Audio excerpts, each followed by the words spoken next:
ya, tidak melarang kita menghargai orang-orang kafir. Allah mengatakan la yanhaakumullahu 'anil ladzina lam yuqatilukum wa lam yukhrijukum min diyarikum. Allah tidak melarang kalian terhadap orang-orang kafir yang tidak memerangi kalian dan tidak mengusir kalian dari negeri kalian. Antabarruhum, untuk kalian berbuat baik kepada mereka.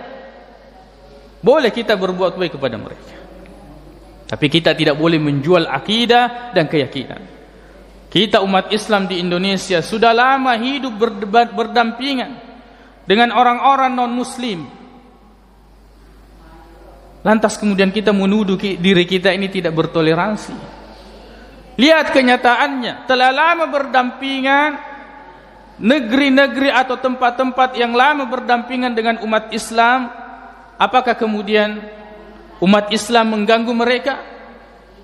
Atau sebaliknya, telah lama hidup berdampingan dengan non-muslim, Islam dengan non-muslim. Apakah kemudian umat Islam pernah membantai? Ataukah sebaliknya? Lantas kemudian kita menuduh agama kita bukanlah agama toleransi. Kemudian, jika yang dimaksudkan toleransi dari kata mentolerir, memaklumi bahwa ada yang berhak disembah kecuali Allah, maka istilah itu tidak tepat. Mentolerir ada kesalahan yang kemudian kita bisa terima, kita bisa tolerir, maka maksud itu tidak bisa kita terima.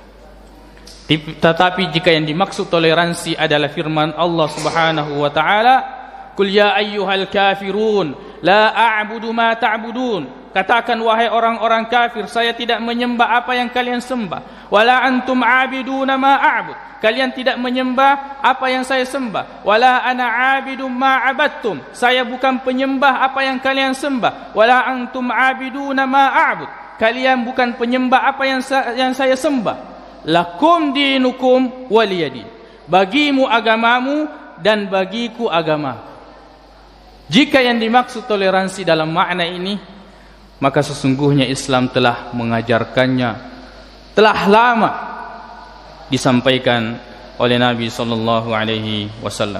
Maka selalu saja bahwa di setiap waktu yang harus kita jaga adalah akidah dan keyakinan kita, agar kemudian kita meninggal dalam keadaan mentauhidkan Allah Subhanahu wa taala. Innahu man yusyrik billah, karena sesungguhnya siapa yang menduakan Allah maka Allah haramkan surga baginya. Siapa yang meninggal tidak menyekutukan Allah Subhanahu wa taala dengan sesuatu apapun maka pasti masuk surga, dan siapa yang meninggal dalam keadaan menyekutukan Allah dengan sesuatu pun maka dia pasti masuk neraka.